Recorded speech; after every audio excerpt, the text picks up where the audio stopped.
ആ രീതിയിലുള്ള പ്രവർത്തനങ്ങൾക്ക് നേതൃത്വം കൊടുക്കും.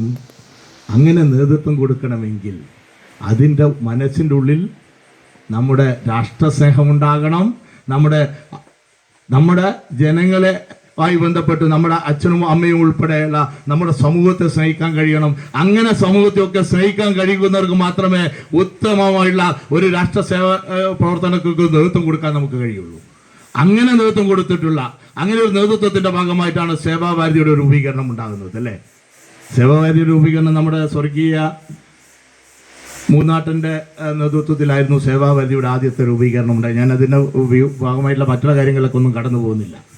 അന്ന് നേതൃത്വം കൊടുത്തുകൊണ്ട് ഈ നമ്മുടെ കേരളത്തിലെ സേവാഭാരതിയുടെ പ്രവർത്തനങ്ങൾക്ക് നേതൃത്വം കൊടുക്കുന്നത് മൂന്നാറിനുൾപ്പെടെയുള്ള നമ്മുടെ നാടിനെ സ്നേഹിക്കപ്പെടുന്ന ഒരു വിഭാഗം ജനവിഭാഗമായിരുന്നു അന്ന് നേതൃത്വം കൊടുക്കും. പക്ഷേ ഇന്ന് ആ സേവാഭാരതി ഇന്ന് കേരളം മുഴുവൻ വ്യാപിച്ചു.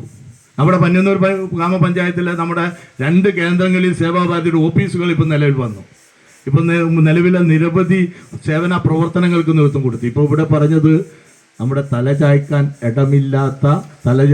ഇടം കണ്ടെത്താൻ കഴിയാതെ പ്രയാസപ്പെടുന്ന നമ്മുടെ നാട്ടിലെ ജനങ്ങളെ ഒരു തലചായ്ക്കാൻ ഇടം എന്ന് പറയുന്നത് അവർക്ക് കിടക്കാൻ സൂര്യമായി കിടക്കാൻ അടച്ചുറപ്പുള്ള ഒരു വീട് ഉൾപ്പെടെയുള്ള സംവിധാനങ്ങൾ ഉണ്ടാക്കാൻ സേവാഭാരതി അതിനു വേണ്ടിയുള്ള ശ്രമം അതിനു വേണ്ടിയുള്ള കാര്യങ്ങൾക്ക് വേണ്ടിയിട്ടുള്ള പ്രവർത്തനങ്ങളും ഉൾപ്പെടെ നടത്തുന്നുണ്ട്. അതിനു വേണ്ടുന്ന ശ്രമം നടത്തിക്കൊണ്ടിരിക്കുന്നു എന്നത് സന്തോഷ് ജി നമ്മളോട് ഇവിടെ പറഞ്ഞപ്പോൾ നമുക്കെല്ലാവർക്കും സന്തോഷമുണ്ടായി. കാരണം ഏറ്റവും പ്രധാനപ്പെട്ടത് നമുക്ക് നല്ല ആഹാരം കിട്ടണം, നല്ല വായു കിട്ടണം, അതുപോലെ തന്നെ നല്ല വിദ്യാഭ്യാസം കിട്ടണം, നമുക്ക് കിടന്നുറങ്ങാൻ അടച്ചുറപ്പുള്ള വീടുണ്ടാകണം.